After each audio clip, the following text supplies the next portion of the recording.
आज हम जिस सच पर बात करने वाले हैं वो सिर्फ ब्यूटी, स्किन केयर या स्ट्रेस तक सीमित नहीं है। ये कहानी है आपके दिमाग और आपकी त्वचा के बीच उस इनविजिबल कनेक्शन की जिसे आप रोज महसूस करते हैं लेकिन समझ नहीं पाते। आपने देखा होगा कुछ लोग बहुत महंगे प्रोडक्ट्स इस्तेमाल करते हैं, क्रीम्स, सेरम्स, ट्रीटमेंट्स, लेकिन फिर भी उनकी स्किन डल, टायर्ड और लाइफलेस दिखती है। और वही कुछ लोग ऐसे होते हैं जिनकी जिंदगी मुश्किलों से भरी होती है, फिर भी उनके चेहरे पर एक नेचुरल ग्लो होता है। सवाल यह है, आखिर ऐसा क्यों? क्या ब्यूटी सच में सिर्फ जेनेटिक्स और स्किन केयर रूटीन का खेल है, या फिर इसके पीछे कुछ और गहरा, कुछ ज्यादा साइकोलॉजिकल, कुछ ज्यादा डेंजरस छुपा है? और यहीं से शुरू होता है स्किन और ब्रेन का कनेक्शन, जहां स्ट्रेस आपकी ब्यूटी को धीरे धीरे, चुपचाप और बिना आवाज के नष्ट करता चला जाता है। जब भी आप स्ट्रेस में होते हैं, चाहे वो इमोशनल स्ट्रेस हो, रिलेशनशिप स्ट्रेस हो, फाइनेंशियल टेंशन हो, ओवरथिंकिंग हो या पास्ट ट्रॉमा, सबसे पहले उसका असर आपके चेहरे पर दिखाई देता है। Dark circles, acne, pimples, pigmentation, wrinkles, fine lines, hair fall, ये सब कोई अचानक नहीं आते। ये आपके ब्रेन के अंदर चल रही लड़ाइयों का बाहरी रिफ्लेक्शन होते हैं। साइंस साफ कहती है कि आपकी स्किन सिर्फ एक बाहरी अंग नहीं है, बल्कि ये नर्वस सिस्टम का एक्सटेंशन है। यानी आपकी त्वचा और आपका दिमाग एक ही भाषा बोलते हैं, हार्मोन्स और नर्व्स की भाषा।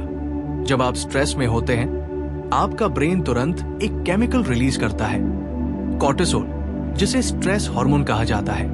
कॉर्टिसोल का काम आपको खतरे से बचाना है, लेकिन जब ये लंबे समय तक हाई रहता है तो ये आपकी स्किन के लिए जहर बन जाता है। हाई कॉर्टिसोल आपकी स्किन की नेचुरल हीलिंग पावर को स्लो कर देता है, कोलेजन प्रोडक्शन को रोक देता है, ऑल ग्लैंड्स को ओवर एक्टिव बना देता है और स्किन बैरियर को कमजोर कर देता है।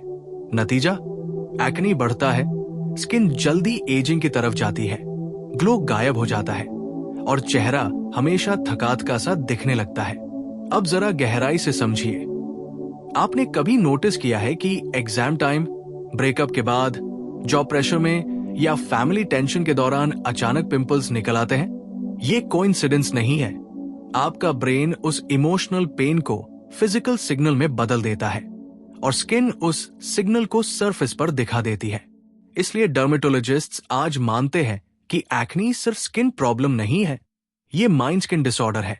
एंजाइटी और डिप्रेशन वाले लोगों में एक्नी, एक्सेमा, सोराइसिस और हेयर फॉल ज्यादा पाया जाता है। स्ट्रेस सिर्फ पिंपल्स तक सीमित नहीं रहता, ये आपकी ब्यूटी परसेप्शन को भी बदल देता है। जब आप स्ट्रेस में होते हैं, आपका ब्रेन नेगेटिविटी मोड में चला जाता है। आप खुद को मिरर में देखते हैं और सिर्फ फ्लॉज दिखाई देते हैं। मेरी स्किन खराब है, मैं सुंदर नहीं हूं, मैं टायर्ड लगती हूं। जबकि सच ये है कि स्ट्रेस आपके सेल्फ इमेज को डिस्टॉर्ट कर देता है। आप उतने खराब नहीं दिखते जितना आपका स्ट्रेस्ड माइंड आपको महसूस कराता है। यही कारण है कि कुछ लोग फिजिकली ठीक होने के बाद भी खुद को अनअट्रैक्टिव मानते रहते हैं, क्योंकि उनका ब्रेन अभी भी स्ट्रेस में जी रहा होता है। अब एक और खतरनाक कनेक्शन समझिए, गट, ब्रेन और स्किन ट्रायंगल। जब आप स्ट्रेस में होते हैं, आपकी डाइजेशन खराब हो जाती है, गट बैक्टीरिया इम्बैलेंस हो जाते हैं, इन्फ्लेमेशन बढ़ जाती है और वही इन्फ्लेमेशन ब्लड के जरिए स्किन तक पहुंचती है। इसलिए क्रोनिक स्ट्रेस वालों की स्किन अक्सर इन्फ्लेम्ड, सेंसिटिव और रिएक्टिव रहती है। उन्हें छोटी छोटी चीजों से एलर्जी हो जाती है, प्रोडक्ट्स सूट नहीं करते, स्किन जल्दी लाल हो जाती है।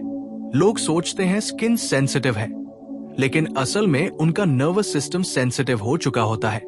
स्ट्रेस आपकी स्लीप को भी डिस्ट्रॉय करता है और नींद आपकी ब्यूटी का सबसे बड़ा सीक्रेट वेपन है। डीप स्लीप के दौरान ही आपकी स्किन रिपेयर होती है, न्यू सेल्स बनते हैं, डैमेज ठीक होता है।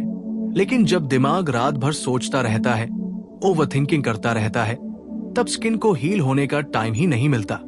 इसलिए कम नींद वालों की स्किन डल, अनइवन और एज दिखती है, चाहे वो कितनी भी स्किन केयर कर ले। अब एक बहुत जरूरी सच, स्ट्रेस एजिंग को एक्सेलरेट करता है। स्टडीज बताती है कि क्रोनिक स्ट्रेस टेलोमियर्स को छोटा कर देता है, जो एजिंग का बायोलॉजिकल मार्कर है। यानी स्ट्रेस लिटरली आपकी उम्र बढ़ा देता है, अंदर से भी और बाहर से भी। रिंकल्स जल्दी आते हैं, चेहरे की फर्मनेस चली जाती है, जॉलाइन ढीली पड़ने लगती है, आई संकन लगने लगती है, और सबसे पेनफुल बात, ये सब धीरे धीरे होता है, इसलिए आपको पता भी नहीं चलता कि आपकी ब्यूटी कहाँ खो गई। लेकिन अब सवाल ये है, अगर स्ट्रेस आपकी ब्यूटी खराब कर सकता है, तो क्या ब्रेन को हील करके स्किन को भी हील किया जा सकता है? जवाब है हाँ, बिल्कुल। जब आप इमोशनल बैलेंस सीखते हैं, बाउंड्रीज बनाते हैं, टॉक्सिक लोगों से दूरी बनाते हैं, सेल्फ रिस्पेक्ट को प्रायोरिटाइज करते हैं, तब सबसे पहले आपकी स्किन रिस्पॉन्ड करती है। लोग कहते हैं तुम ग्लोइंग लग रही हो, जबकि आपने कोई नया प्रोडक्ट नहीं लगाया होता। वो ग्लो बाहर से नहीं, अंदर से आता है। Meditation, breath work, emotional release, self love, ये सब कोई स्पिरिचुअल बातें नहीं है, ये न्यूरोडर्मेटोलॉजिकल टूल्स है। जब आप शांत होते हैं, कोर्टिसोल कम होता है, ब्लड सर्कुलेशन इंप्रूव होती है, ऑक्सीजन स्किन तक अच्छे से पहुंचती है, और आपकी नेचुरल ब्यूटी वापस जागने लगती है। इसलिए असली स्किन केयर रूटीन बाथरूम में नहीं, आपके माइंड के अंदर शुरू होता है। याद रखिए, आपकी स्किन आपके जीवन की कहानी सुनाती है। अगर कहानी में दर्द, डर, दबा हुआ गुस्सा और अधूरा प्यार भरा है, तो वो चेहरे पर दिखेगा ही। लेकिन अगर आप धीरे धीरे खुद को समझना, एक्सेप्ट करना और हील करना शुरू करते हैं, तो वही चेहरा आपकी स्ट्रेंथ, कॉन्फिडेंस और पीस का आईना बन जाता है। ब्यूटी कोई क्रीम नहीं है, ब्यूटी एक स्टेट ऑफ माइंड है, और जब आपका माइंड ठीक होता है, तो आपकी स्किन को चमकने से कोई नहीं रोक सकता। अब जरा और गहराई में चलते हैं, क्योंकि जो स्ट्रेस आपकी स्किन पर दिखता है, वो सिर्फ सरफेस लेवल डैमेज नहीं होता, वो आपकी आइडेंटिटी, आपकी अट्रैक्टिवनेस और आपकी एनर्जी को भी धीरे धीरे खा जाता है। आपने देखा होगा, जब कोई इंसान बहुत ज्यादा स्ट्रेस में होता है, तो लोग कहते हैं पहले इसके चेहरे पर रौनक थी, पहले ये अलग दिखता था। वो रौनक कहाँ गई? वो ग्लो कहाँ खो गया? असल में वो कहीं गया नहीं, वो दब गया आपके दिमाग के बोझ के नीचे। स्ट्रेस आपके चेहरे की मसल्स तक को बदल देता है। जब आप लगातार चिंता में रहते हैं, तो आपके चेहरे की कुछ मसल्स हमेशा टेंस रहती हैं। फोरहेड, जॉ, आईज के आसपास की मसल्स। यही वजह है कि स्ट्रेस्ड लोगों की आईब्रोज अक्सर सिकुड़ी रहती है, जॉ टाइट रहता है और आंखों में सॉफ्टनेस नहीं होती। ये माइक्रो एक्सप्रेशंस धीरे धीरे परमानेंट बन जाते हैं, और वही आपकी पर्सनैलिटी और ब्यूटी का हिस्सा बन जाते हैं। इसलिए ब्यूटी सिर्फ स्किन की स्मूथनेस नहीं होती, ब्यूटी वो सॉफ्टनेस है जो चेहरे से झलकती है, और स्ट्रेस उस सॉफ्टनेस का सबसे बड़ा दुश्मन है। अब एक और साइकोलॉजिकल ट्रूथ समझिए, स्ट्रेस आपकी हार्मोन्स की पूरी केमिस्ट्री बिगाड़ देता है। सिर्फ कॉर्टिसोल ही नहीं, stress oestrogen, testosterone, serotonin, dopamine सबको इम्बैलेंस कर देता है। महिलाओं में स्ट्रेस से हार्मोनल एक्नी, मेलास्मा, पिगमेंटेशन और प्रीमैच्योर एजिंग ज्यादा होता है। पुरुषों में स्ट्रेस से हेयर फॉल, डल स्किन और आई एरिया एजिंग तेज हो जाती है। और सबसे खतरनाक बात, जब हार्मोन्स बिगड़ते हैं, तो स्किन प्रोडक्ट्स काम करना बंद कर देते हैं। लोग सोचते हैं प्रोडक्ट फेक है, डर्मेटोलॉजिस्ट खराब है, लेकिन असल में प्रॉब्लम स्किन की नहीं, माइंड हार्मोन लूप की होती है। स्ट्रेस आपकी ब्लड सर्कुलेशन को भी प्रभावित करता है। जब दिमाग डेंजर मोड में होता है, तो बॉडी ब्लड को वाइटल ऑर्गन्स की तरफ भेज देती है, ब्रेन और हार्ट और स्किन को सेकेंडरी बना देती है। नतीजा, स्किन तक कम ऑक्सीजन, कम न्यूट्रिएंट्स पहुंचते हैं। इसलिए स्ट्रेस में रहने वाले लोगों की स्किन पेल, ग्रेश या अनइवन दिखती है।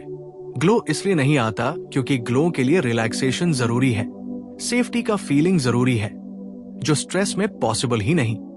अब एक बहुत सटल लेकिन पावरफुल इफेक्ट, स्ट्रेस आपकी अट्रैक्टिवनेस को एनर्जेटिकली भी कम कर देता है। ये साइंस से थोड़ा आगे की बात है, लेकिन साइकोलॉजी इसे मानती है। जब कोई इंसान अंदर से शांत होता है, तो उसकी प्रेजेंस अट्रैक्टिव होती है। लोग उसके पास बैठना चाहते हैं, उससे बात करना चाहते हैं। लेकिन जब कोई अंदर से टूट रहा होता है, एंग्शियस होता है, तो उसकी एनर्जी हैवी हो जाती है। चेहरा भले ठीक हो, लेकिन वाइब नहीं होती। इसलिए ब्यूटी सिर्फ लुक्स नहीं है, ब्यूटी प्रेजेंस है, ऑरा है, और स्ट्रेस उस ऑरा को सबसे पहले खत्म करता है। अब सवाल उठता है, अगर स्ट्रेस इतना नुकसान करता है तो क्या हर स्ट्रेस्ड इंसान अगली हो जाएगा? नहीं, फर्क यहां आता है स्ट्रेस लेने और स्ट्रेस जीने में।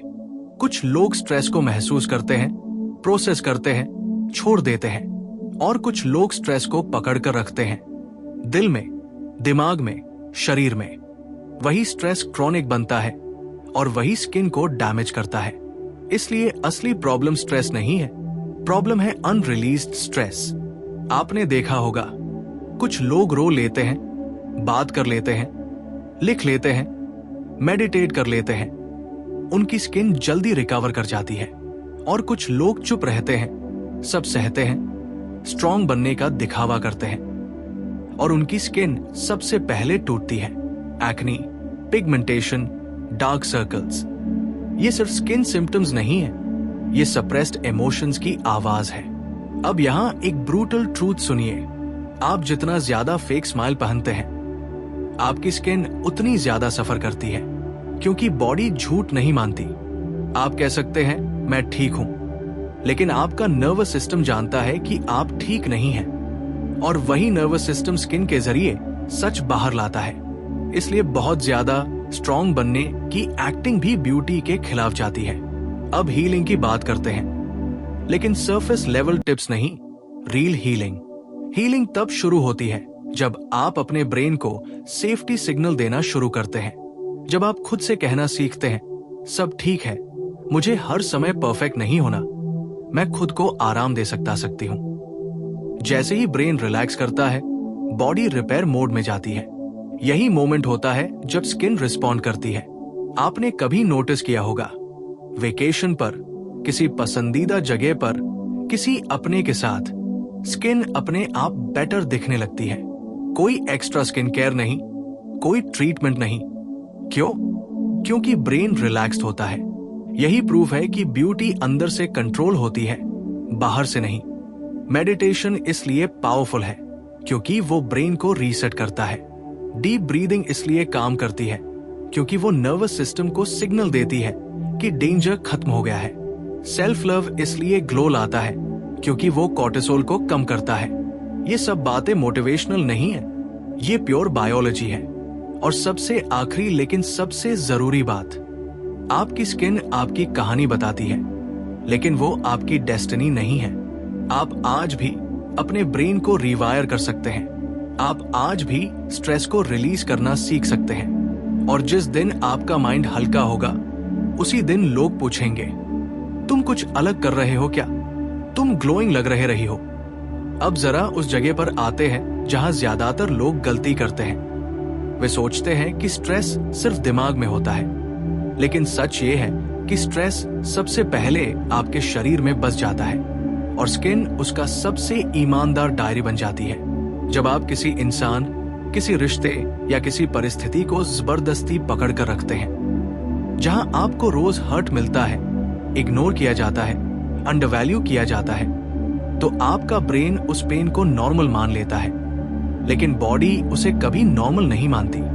बॉडी हर दिन अलर्ट मोड में रहती है, और वही अलर्ट मोड आपकी स्किन को धीरे धीरे कठोर, थकी हुई और बेजान बना देता है। इसलिए कई बार लोग कहते हैं, मेरी लाइफ तो ठीक है, फिर भी स्किन खराब क्यों है? क्योंकि आपकी लाइफ भले ऊपर से ठीक दिखे, लेकिन अंदर आपका नर्वस सिस्टम लड़ रहा होता है।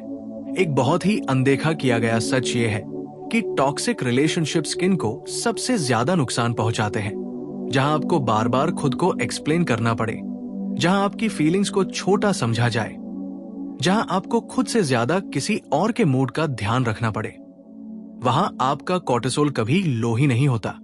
और जब कॉर्टिसोल लगातार हाई रहता है, तो स्किन कभी सेफ फील ही नहीं करती। इसलिए कई लोग ब्रेकअप के बाद कहते हैं, अब स्किन बेटर लग रही है, अब ग्लो आ गया है। लोग इसे कोइंसिडेंस समझते हैं, लेकिन असल में ब्रेकअप ने स्किन को नहीं बदला, उसने ब्रेन को सेव किया। अब एक और गहरी साइकोलॉजिकल परत समझिए। स्ट्रेस आपकी सेल्फ वर्थ को खाता है और सेल्फ वर्थ आपकी ब्यूटी की बैकबोन होती है।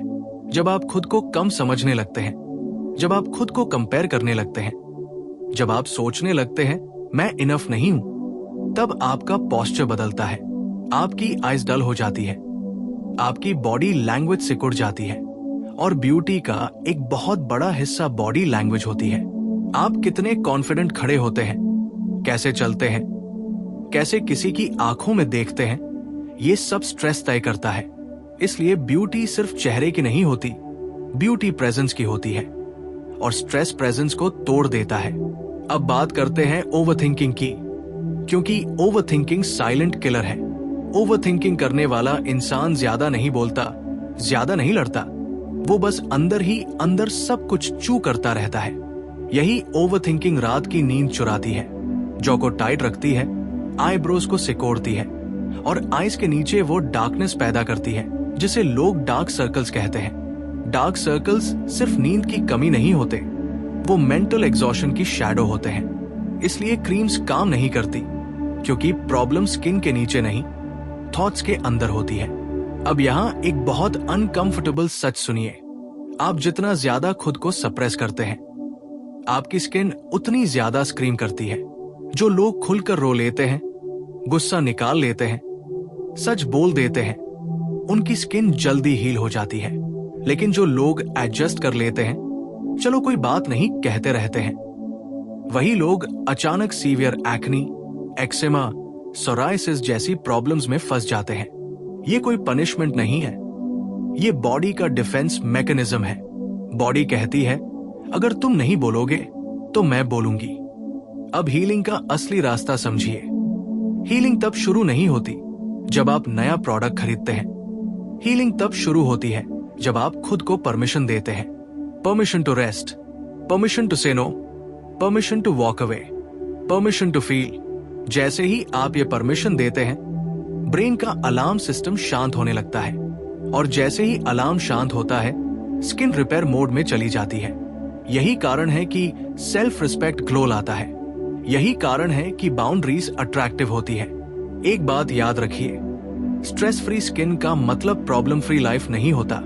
इसका मतलब होता है प्रॉब्लम को सही तरह से हैंडल करना। शांत लोग प्रॉब्लमलेस नहीं होते, वो बस खुद को रोज अंदर से नहीं तोड़ते। और ब्यूटी उन्हीं लोगों के पास टिकती है जो खुद के साथ हिंसा करना बंद कर देते हैं।